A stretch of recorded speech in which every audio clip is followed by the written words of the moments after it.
가족과 사회 계층입니다. 우리가 왜 이걸 공부하죠? 네, 소비자 행동에 있어서 이 가족과 사회 계층의 영향력이 크기 때문에 우리가 배우는 거거든요. 네. 근데 이제 가족 개념도 많이 바뀌고 있어요. 옛날 저희 어렸을 때는 정말 가족이 정말 정으로 뭉쳐 있었습니다. 그래서 어떻게 보면 큰 누나는 동생들을 공부 가르치기 위해서 정말 그 공장에서 2교대 작업을 하면서 번 돈을 꼬박꼬박 고향에 있는 동생들 학비로 다 대주고, 그게 사실 아름다운 모습으로 비춰지고, 명절 때 바리바리 싸들고 와서 하나라도 조그만 걸 주면 그때 우리 누나 하면서 감동했고, 그 당연한 걸로 여겼지 않습니까? 그 다음에 할아버지 모시고 살면서 할아버지 말씀을 하늘같이 받들고, 감히 할아버지가 수저 젓가락을 들지 않는데 먼저 들 수가 있습니다. 또 할아버지는 겸상도 어려웠지 않습니까? 그게 이제 우리 옛날의 모습이었거든요. 그러니까 정이 80이었으면 남은 이성적 접근은 한 20 정도 됐어요. 그 다음에 아까 무조건적인 자극 얘기했죠. 가족이라고 하는 무조건적인 자극이 오면 무조건 반응이 생겼어요. 근데 지금은 가족관계가 많이 바뀐 것 같아요. 이게 핵가족화되고, 그 다음에 이제 조부모, 할아버지, 할머니를 가족이라고 생각하지 않은 어린 학생들도 있다는 내 통계를 봤는데요. 그 다음에 네 할아버지 할머니 누구야? 그러면 잘 키워주는 할아버지 할머니, 외할머니 외할아버지가 자기 할아버지 할머니로 안다고 하는 경우도 있고요. 그 다음에 이제 성도 이제 다 엄마 성을 따를 수도 있고 그러지 않습니까? 이런 이제 시대에 따라서 엄청난 이 변화가 오고 있는데, 그 다음에 이제 지금은 가족이 뭐냐, 어떤 이해관계 속의 가족으로 생각하는 경우가 있고요. 우리 때는 이 기성세대는 그런 걸 꿈에도 생각을 못하죠. 그래서 가족이 엄청난 변화를 지금 이루고 있다 하는 걸 우선 우리가 이해하면서 진행을 해보죠. 뭐.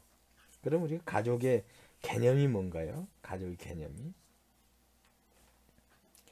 혈연, 입양, 인연으로 연결된 일정 범위의 사람들, 그 친족원이라고 그러죠. 그 구성된 집단을 우리가 가족이라고 그러죠. 그래서 현행 민법에는 자기가 있고요. 그 다음에 배우자가 있고요. 그 다음에 형제 자매, 그 다음에 직계혈족, 부모와 자녀입니다. 이게 이제 우리가 가족이라고 얘기를 하고 있습니다. 그래서 상속이라든가 이런 거 할 때 이 가족이 사실 중요한 요소가 되는 거죠. 이제 가족 시장의 중요성은 뭐냐면, 가족은 조직 단위로, 그러니까 가족 단위로 구매하고 사용하는 제품이 많아요. 그렇죠. 그 다음에 관원상제에 있던 각종 의식이라든가 행사와 관련되는 시장 기회와 규모가 굉장히 큽니다. 이번에 코로나 사태로 인해서 그 학생복이라든가 그 다음에 학교 주변에 문방구라든가 이런 게 굉장히 어려움이 커졌죠. 그 자체는 그 시장 규모가 무시할 수 없다는 겁니다. 그 다음에 이제 소비자 개인이 자기가 스스로 돈을 벌어서 사용한다 하더라도 가족 구성원의 직간접적인 영향을 필히 받을 수밖에 없어요. 네, 경제적으로 함께 연결되어 있기 때문에. 그 다음에 이제 공간적으로도 함께 연결되어 있기 때문에 그러는 거죠. 그 다음에 이제 소비자 또는 사용자와 구매자 또는 구매 결정자는 가족에서 이제 다른 구성원 경우가 많아요. 사는 사람은 딸이지만 이용하는 사람은 엄마일 수도 있고, 엄마가 샀지만 또 딸이 이용할 수도 있고, 그 역관계도 성립이 되고 그런 경우가 많다 이거죠. 그래서 가족 시장이 아주 중요합니다. 그다음에 모든 인간은 반드시 한 가정의 구성원이죠. 그러면 이제 가족은 직간접적으로 개인의 소비자 행동에 많은 영향을 미친다. 그래서 이런 가족 구성, 그 다음에 가족 분포, 가족 간 계층, 그 다음에 가족 간의 경제적 영향력, 이런 걸 총합적으로 연구해서 마케팅에 있어서의 포지셔닝을 잘하기 위해서 이걸 공부하는 거거든요. 그래서 우리가 지금 가족에 대해서 배우고 있는 겁니다. 그 다음에 가족의 생활주의가 변화함에 따라서 가족 구성원의 구매 패턴도 달라지는 경향이 있어요. 그렇죠? 그 뒤에서 좀 보면 되죠. 그 다음에 이제 가족 의사결정. 가족 의사결정의 중요성을 한번 우리가 보죠. 마케팅 관리자는 가족 구성원 중에서 주요한 의사결정권자가 누구냐. 그 다음에 의사결정 참여자가 누군가를 파악해가지고 그에 맞는 태도와 행동을 조사해야 됩니다. 이게. 그래서 가족 의사결정은 어떤 개별 소비자와 달리는 가족 구성원 전체가 하나의 분석 단위가 됩니다. 이게 중요합니다. 가족 구성원 전체가 하나의 분석 단위가 된다. 그 다음에 이제 마케팅 전략 관점에서 가족 구매를 분석하는 중요한 이유가 뭐냐면 어떤 제품에 있어서 소비자하고 또 구매자가 다른 경우에는 적절한 마케팅 믹스를 해야만이 성공할 수가 있는 거 아닙니까? 딸이 엄마 걸 사러 왔을 때는 딸의 어떤 태도와 행동이 중요한 게 아니고 엄마의 태도와 행동을 확인해서 제품을 권유했을 때 성공하는 거 아닙니까? 그 다음에 이제 가족 구매 패턴이 중요한 것은 이제 장기적으로 이제 자녀들의 행동에 영향을 미쳐요. 어느 집안의 가족 구매 패턴이 있지 않습니까? 그게 장기적으로 그 자녀들이 그것을 이어받아서 또 가족을 구성할 때 그대로 따라간다 이거죠. 특히 브랜드 같은 건 굉장히 가족 구매 패턴이 자녀들한테 영향을 많이 줘요. 그 브랜드 중에서도 생활 편의품, 내 집 공간 주변에 있는 그런 제품에 있어서는 더욱 커요. 그래서 이제 뭐 TV라든가 세탁기라든가 그 다음에 무슨 뭐 식기 건조기니 뭐냐 이런 건 다 수시로 가족들이 다 공동으로 사용하지 않습니까? 그것은 그 브랜드가 좋다 나쁘다 하는 이 태도가 굉장히 오래 장기간 유지가 돼서 바로 행동으로 귀결되는 겁니다. 그 다음에 예산 할당과 가족의 구매 소비 행동에 자녀들의 영향이 점점 커지고 있어요. 왜냐하면 엄마들이 그러잖아. 얘야 인터넷에 이거 한번 봐봐라 그러잖아요. 그럼 이제 인터넷에서 찾은 게 누구예요? 자녀들이 정보 능력하고 이게 영향력 증대가 더욱 크지 않습니까? 그러면 어떻게 해야 돼요? 마케팅 전략 관점에서는 그런 자녀들한테 소구되는 그런 마케팅 포인트를 가지고 접근할 때 이 가족 의사결정에 중요한 긍정적 영향을 준다. 그래서 이제 마케팅 관점에 있어서 가족 구매를 분석하는 중요한 이유들이 이렇게 세 가지로 우리가 나눠볼 수가 있는 거죠. 그 다음에 이제 가족 의사결정은 쉬드의 이제 의사결정이 더 많이 이루어지는 상황 분석을 했는데 이제 가족 의사결정이 많이 일어나는 그런 상황이 뭘까요? 네 가지로 봤어요. 뭐냐면 지각적 위험이 높을 때, 그렇죠. 이걸 샀을 때 위험도가 높다고 판단될 때는 가족들하고 협의를 필수적으로 하게 되는 거 아닙니까? 그 다음에 이제 가족에게 구매 결정이 중요하다. 그럴 땐 당연히 가족들 의사 내지는 가족들 태도가 중요한 거죠. 그 다음에 이제 구매 시간에 압박이 적을 때, 그러니까 구매 시간이 여유가 있을 때는 가족들한테 의견을 다 묻지 않습니까? 근데 구매 시간에 압박이 크다, 빨리 구매해야 된다 그럴 때 먼저 사놓고 이제 평가를 하는 거죠. 그 다음에 인구 통계학적 특성에 따른 공동 의사결정.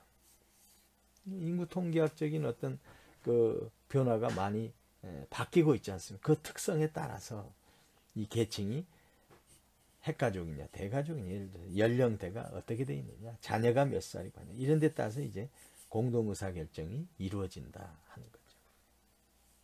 그 다음에 이제 가족 역할 분담이 있어요. 가족 의사결정에 있어서는. 예를 들어 가족 구성은 보면 배우자가 있고, 그러니까 아내가 있고 남편이 있고 자녀가 있을 거 아닙니까? 근데 이제 가족 구성원의 역할 분담이 수시로 이게 변화되지 않습니까? 이게 예를 들어서 유치원 어릴 때는 엄마의 영향력이 크겠죠. 그다음에 이게 중학교 이상 갔을 때에는 이제 자녀들의 영향력이 또 크겠죠. 그다음에 이제 배우자가 남편이 이제 경제 활동 활발히 할 때는 배우자의 영향력이 크겠죠. 그다음에 배우자가 남편이 이제 직장을 그만두고 집에서 집에서 이제 퇴물이 아닙니다. 집에서 이제 쉬고 있을 때는 아내의 역할이 또 크겠죠. 이런 어떤 역할 분담의 변화에 따라서 가족 역할 분담에 따라서 구매를 결정하는 사람, 의사결정에 중심되는 사람이 바뀔 수 있다 하는 거죠. 그래서 이제 가족 의사결정 과정에서 10가지의 역할별 행동을 보면 이제 제안자가 있고, 뭘 삽시다, 뭘 먹읍시다, 정보 수입자, 야 그럼 너 한번 확인해 봐라. 그러면 이제 자녀들이 보통 정보 통제자가 있죠. 딱 막는 경우, 그건 안 돼, 이거 해, 엄마들이 많이 하죠. 영향력 행사자, 이건 이제 자녀들이 요즘 많이 해요, 영향력 행사를. 그럼 의사결정자, 엄마가 하는 것 같지만 실질적으로는 자녀들로 인해서 발생되는 경우가 또 많죠. 구매자는 이제 애들한테 시키는 경우가 있죠. 그 다음에 준비자, 그 다음에 사용자는 궁극적으로 누가 사용할까? 유지자, 메인터넌스를 어떻게 하는가? 누가 하는가? 이건 또 이제 부모들이 많이 하죠. 또 처분자, 그건 각자 사용하는 사람이 처분할 수 있겠죠. 그래서 10가지 역할별 행동에 따라서 이게 다 이제 마케팅 포인트로 활용하는 겁니다. 그 다음에 이제 우리가 부모 자녀 의사결정의 영향력 관계. 이제 한번 보시죠. 뭐 여러분 가정도 대부분 비슷할 거예요. 그래서 제가 이번 강의에 이 가족 의사결정을 짧게 한 이유가 사실 이것은 일반화되어 있는 상식적인 내용이기 때문에 여러분들은 짧게 하는 거고, 그 시간을 제가 여러분들한테 배려해 드린 것은 그 앞에 내적 영향 요인이라든가 관여도라든가 동기 이런 부분에 대해서 여러분들이 좀 더 공부를 해 주셨으면 좋겠다, 복습을 해 주면 좋겠다 해서 제가 시간을 줄인 겁니다. 부모의 자녀에 대한 어떤 관여 수준에 따라서 의사결정. 자녀에 대한 관여가 높은 그런 부모는 부모가 더 많이 의사결정을 하겠죠. 근데 부모 너 알아서 해라 그런 경우는 이제 자녀가 의사결정을 많이 하겠죠. 그 다음에 자녀들의 요구 빈도가 클수록, 그 다음에 자녀들의 연령 등이 부모의 승낙과 상관관계가 있죠. 연령이 적을 때, 그 다음에 연령이 이제 미성년자일 때, 그 다음에 연령이 이제 학교 졸업을 다 마치고 이제 사회생활을 할 때 다 상관관계가 있는 거죠. 어린이와 텔레비전. 어린이는 텔레비전에서 정보를 많이 얻지 않습니까? 누구를 만나는 것도 별로 없고. 그래서 광고에 노출이 심한 어린이는 상품 구매 시에 부모에게 더 요청하고 더 구매하는 거죠. 그래서 어린이 프로의 광고가 굉장히 중요한 게 뭐냐면 애들은 그걸 보고 그걸 전부로 알고 있거든요. 그게 중요한 거예요. 맞벌이 집안의 자녀들은 어떻게 할까? 이 맞벌이 부부 아이들이 집안일로 그들 부모를 더 돕고 있잖아요. 그래서 어린 나이 형성된 어떤 소비자 충성도가 더 오래 가더라. 맞벌이 집안에 있는 자녀들은. 그 다음에 이제 부모들이 맞벌이를 하게 되면 자녀에 대한 애틋한 신경이 강하기 때문에 가능하면 더 대화를 하려고 그러고 상의하려고 하는 그런 경향이 있거든요. 그러면서 자녀에 대한 의견을 더 존중하려고 하고 있거든요. 이것도 사실은 맞벌이 부부에 대한 마케팅 포인트를 잡는 데 있어서 굉장히 중요한 요소죠. 그 다음에 어린이를 광고, 어린이를 위한 광고. 그건 어린이 광고는요, 어린이 눈높이에 맞춰야 돼요. 항상 제가 말씀하지 않습니까? 아니, 내가 9단이면 뭐하냐 이거죠. 상대방이 3급이면 3급에 맞춰야죠. 그래야 이게 엑설런트하고 합리적인 거죠. 나는 9단인데 해가지고 저기 해가지고 얘기하면 오히려 3급이 오히려 그냥 반발감만 커지는 거죠. 이게. 이 방해 효과가 발생이 되는 거예요. 이게. 그렇지 않습니까? 그런 게 중요하죠. 그래서 가족 의사결정 과정을 그림으로 보면은요, 자녀 대상 커뮤니케이션이 있지 않습니까? 좌측부터 봅니다. 그 다음에 부모 대상 커뮤니케이션이 있지 않습니까? 그럼 이제 자녀는 영향자가 되는 거죠. 그 다음에 부모, 제안자는 이제 부모도 되고 자녀도 될 수 있죠. 이게 다 정보 수집자로서는 자녀, 부모가 다 되는 거죠. 그 다음에 의사결정자는 누가 있어요? 부모도 있고 자녀도 있을 수가 있죠. 그 다음에 구매자는 가족의사에서 부모가 대부분인 경우가 많죠. 사용자는 누가 있어요? 부모가 자녀가 있죠.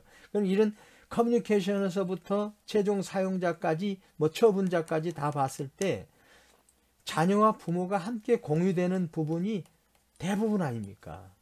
그랬을 때 여기에 있는 가족 계층을 연구하고 그 다음에 거기에 대한 심리적인 어떤 가정 내부의 영향력을 분석을 해서 마케팅 포인트로 활용을 해서 포지셔닝 활용하는 거.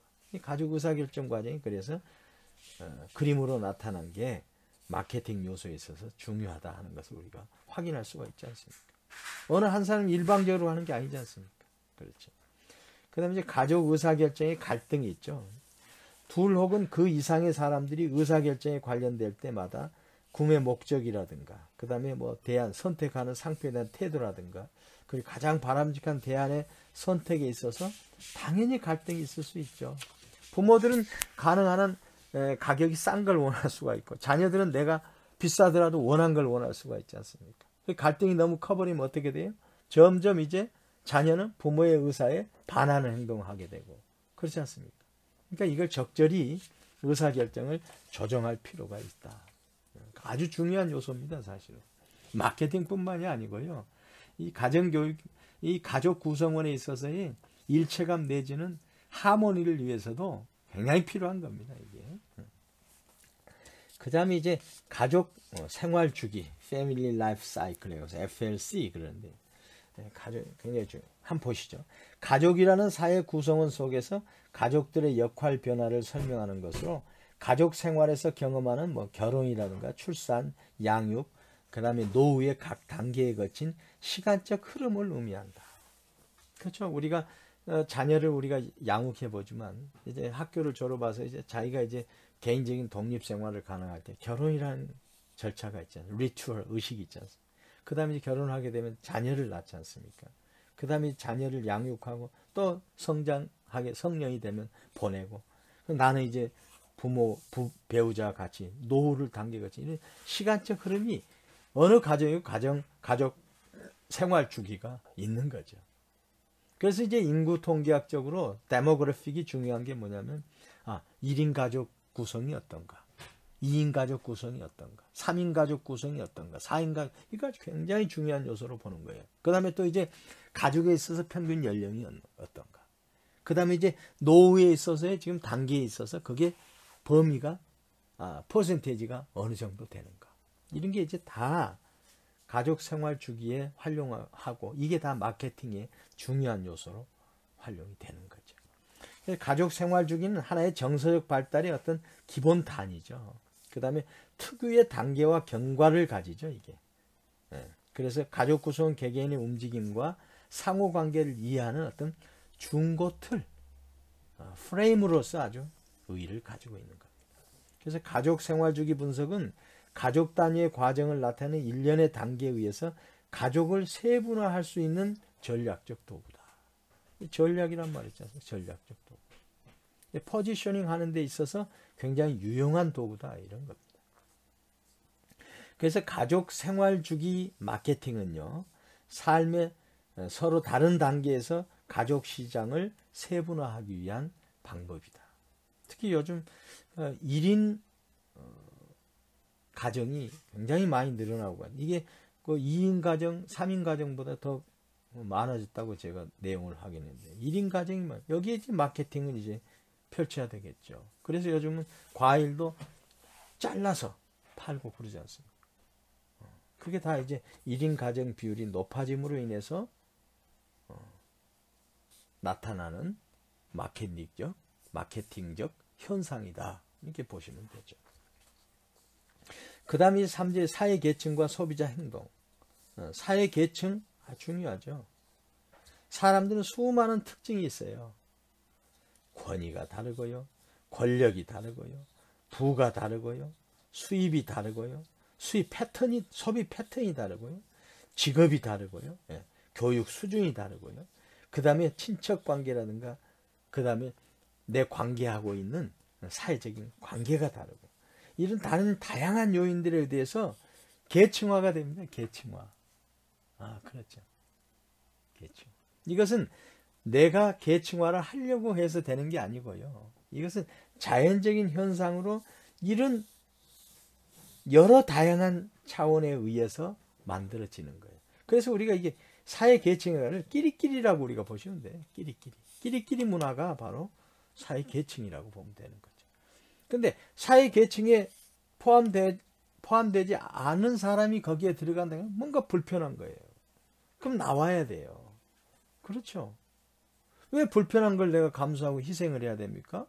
나는 내 나름대로 맞는 계층이 있는데 그럼 거기에서 내가 즐기는 거죠. 그래서 이런 사회 계층은요. 개개인의 수준을 의미해요. 그렇죠? 그 다음에 아주 비슷한 서로 가치관을 갖고 있어요. 저도 사회생활을 오래 해봤는데 이 가치관이 굉장히 중요해요. 친구를 사귀는데. 뭘 얘기하면 서로 호흡이 일치해야 될 거 아니에요. 조그만 텔레비 하나의 내용을 보더라도 얘기하면 맞아 나도 그래 하는데 내가 그 배우 이런 생각을 나는 아니야 그러면 그때부터 기분이 좀 뭔가 꿀꿀해지잖아요. 그러면 이제 점점 만남의 빈도수도 줄게 되고 만나고 싶은 생각이 없고 그러는 거 아니에요. 그래서 배우자를 찾을 때 여러분 이 가치관 이 굉장히 중요한 겁니다. 이게 비슷해야 돼요. 그 다음에 가치, 신념, 이념 있잖아요. 이게 아주 비슷해야 됩니다, 여러분. 이게 차이가 나면은요, 물론 종교도 그렇죠. 차이가 나면 방해 효과라고 배웠지 않습니까, 여러분? 내 사전 갖고 있는 경험에 있어서 다른 가치나 신념이나 이념이나 종교가 들어오면 아예 방해하려고 하는 거예요. 나를 바꾸려고 하지 않아요. 그렇죠. 그래서 이 가치관이 중요합니다, 여러분. 앞으로 여러분 사회생활 하면서요. 그러니까 여러분 스스로도 올바른 가치관을 가져야 되겠죠. 그러면서도 여러분 가치관과 비슷한 사람들, 비슷한 계층과 만나는 게 행복을 추구하는 데 있어서 굉장히 중요한 요소다 하는 걸 제가 말씀을 드릴게요. 취미 아주 중요하죠. 직장 다닐 때 당구 치는 친구들 보면은요. 밥 먹는 시간은 아주 짧게 하면서 당구 한 게임 하고자 하는데 거기서 희열을 느끼는 사람들 봤어요. 그 다음에 이제 족구가 한 80년대 아주 굉장히 붐을 이루었지 않습니까? 족구 아시죠? 족구. 발로 차는 거. 근데 점심시간이 되면은요. 한 10분 만에 밥을 빨리 먹고 나머지 휴식 시간에 족구 하려고. 그렇게 족구 좋아하는 사람들 처음 봤어요. 그게 이제 취미가 같아야 돼요. 그러니까 라이프 스타일이 비슷해야 되고. 그 다음에 그런 행동 패턴이 다 비슷한 겁니다. 그래서 이게 가능한 영속적인 겁니다. 이게 뭐 일시적으로 막 수시로 바뀌지는 않아요. 그 다음에 심리적인 경향이 일치해야 돼요. 이게 심리가 여기에 다 포함되어 있어요. 그래서 그런 동질의 집단을 우리가 이루게 됩니다. 그러니까 여러분 딱 한번 좀 보세요. 여러분 사회 계층도 그에 맞게 다 형성이 되어 있어요. 고향도 다 거기 포함되어 있는 거고요. 취미도 다 포함되어 있는 거고요. 앞으로 내가 뭘 할 건가 하는 거 포함돼요. 여러분 직접 예를 들어서 여러분들이 이제 학교 다닐 때는 아주 가까웠는데 여러분들이 이제 어떤 사람은 직장을 잡고 어떤 사람은 이제 개인 사업을 하고 어떤 사람은 자영업을 하고 뭐 어떤 사람은 또 대학원 가서 공부를 더 하고 뭐 할 거예요. 근데 학교 다닐 때 굉장히 가까웠는데 나중에 한참 한 2, 3년 서로 다른 영역에서 일하다 보면 멀어져 있는 것을 느끼게 돼요. 왜냐하면 서로 관심 영역이 다르거든요. 서로. 그러다 보니까 이 관심 영역이 같은 사람끼리 함께 하다 보니까 그렇게 되는 거예요. 미워서가 아닌 거예요. 그게. 그렇게 바뀌게 됩니다. 여러분들 교우관계가 끝까지 가지 않고 그런 영향에 의해서 저도 그걸 경험을 했어요. 저는 이제 대기업 들어가 직장생활을 시작했는데 거기에 이제 집중하다 보니까 다르면 교사로 간 친구들과의 관계는 좀 뜸해지고 오해를 받기도 하고 막 나중에 이제 그런 걸 다 끝나고 나서 복귀하면서 내 삶에 여기에서 내가 성공하기 위한 목표를 도전하기 위해서 이런 과정이 있었다 하니까 이해하고 다 서로 받아주고 하는 거죠. 그런 과정은 다 겪게 됩니다.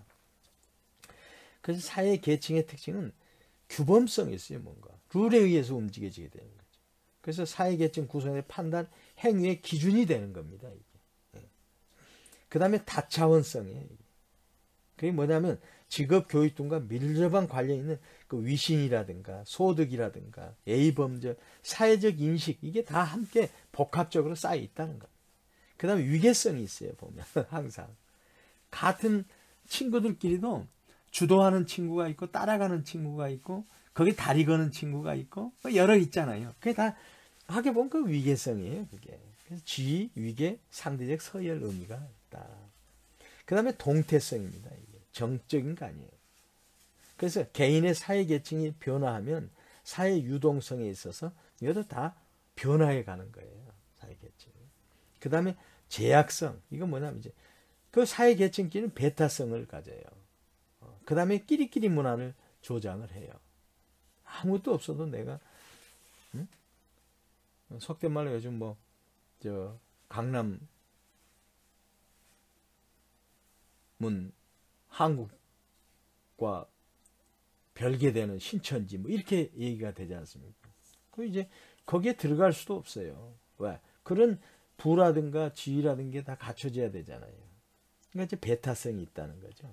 근데 배타성이 꼭 나쁜 것만은 아니에요. 이게 왜?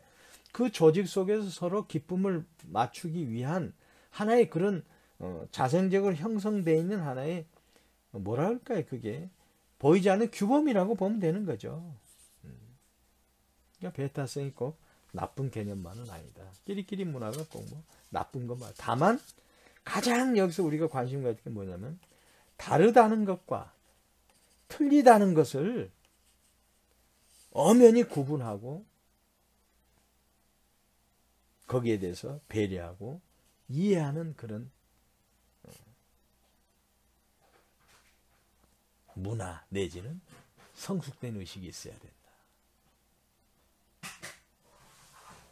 그게 중요한 거죠. 사회계층의 이제 결정 요인은 경제적 자본이 어떻게 보면 대표적인 계층의 결정 요인이다. 아무래도 이제 경제적 자본에 의해서 계층이 많이 되는 거죠. 그래서 유형이 이제 엘리트 계층이 있고요. 그 다음에 이제 중산층 계층이 있어요. 여기는 안정되고 기술적으로 이제 능력을 갖춘 중산층이 있고 또 노동자 계층이 있는데 이게 풍족하지만 전통의 바탕을 두고 신흥 서비스를 하는 그런 이제 노동자 계층이에요. 신흥 서비스에 이제 종사하는 거죠. 그 다음에 불안정한 이제 프롤레타리아. 이제 아주 어떻게 보면 빈곤층이라고 그럴까요?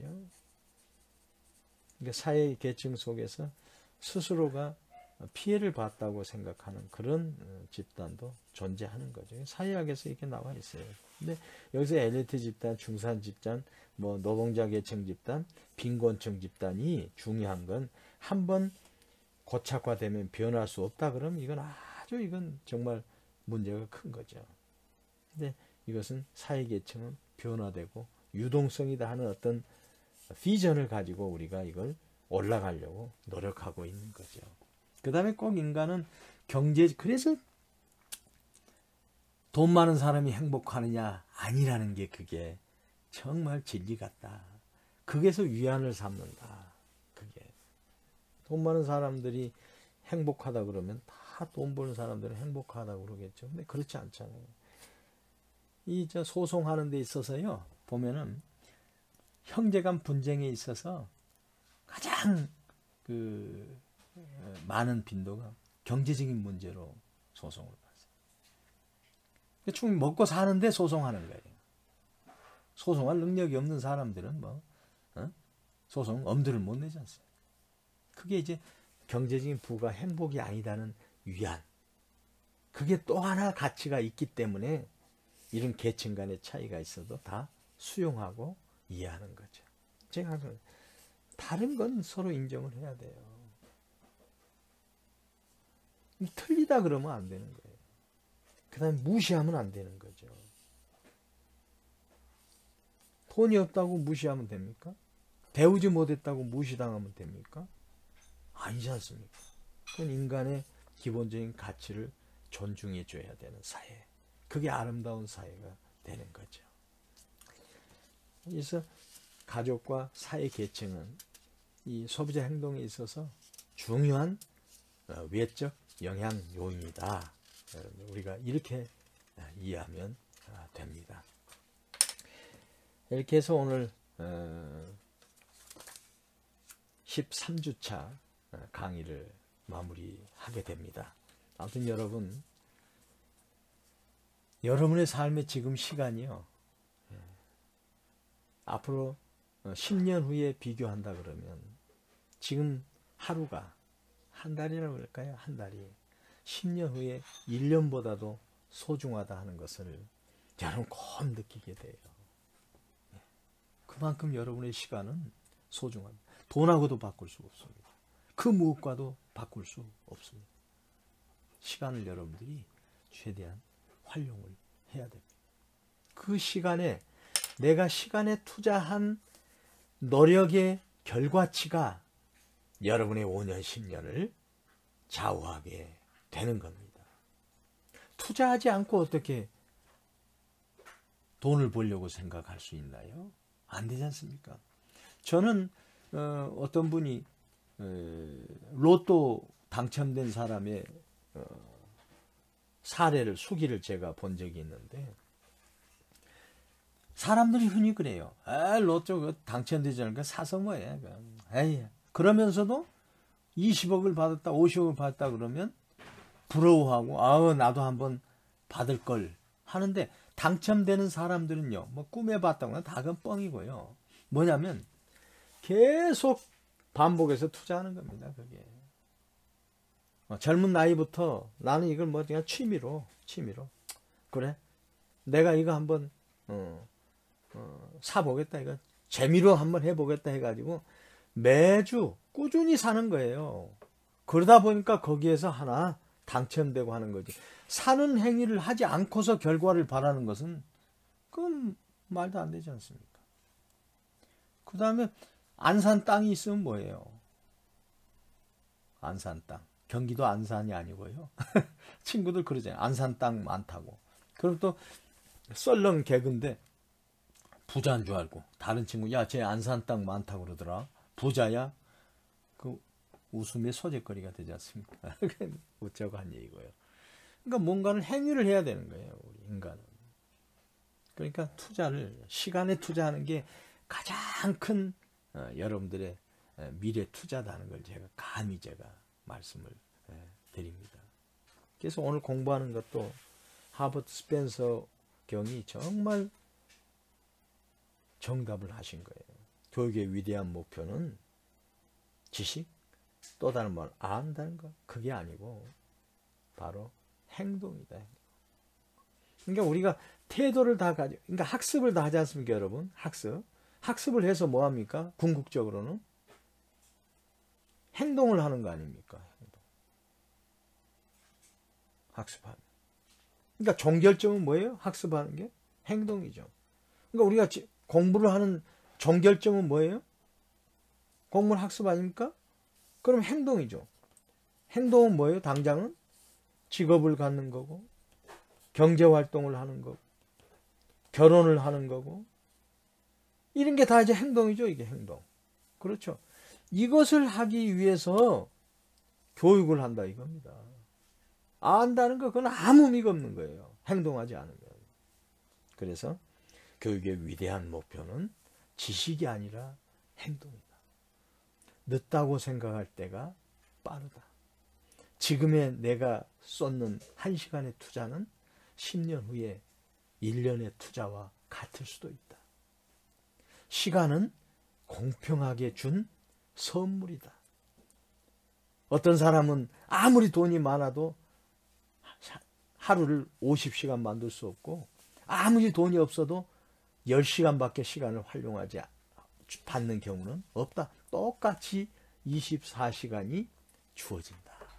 얼마나 아름다운 세상입니까? 그래서 여러분도 이 아름다운 세상에서 성공하는 여러분들이 되기를 바라고 즐겁게 사는 여러분들이 되기를 바라고 항상 즐거움 속에 행복이 있다는 것을 느끼면서 살기를 바라면서 오늘 13주차 강의 여기서 마치겠습니다. 파이팅 하십시오. 감사합니다.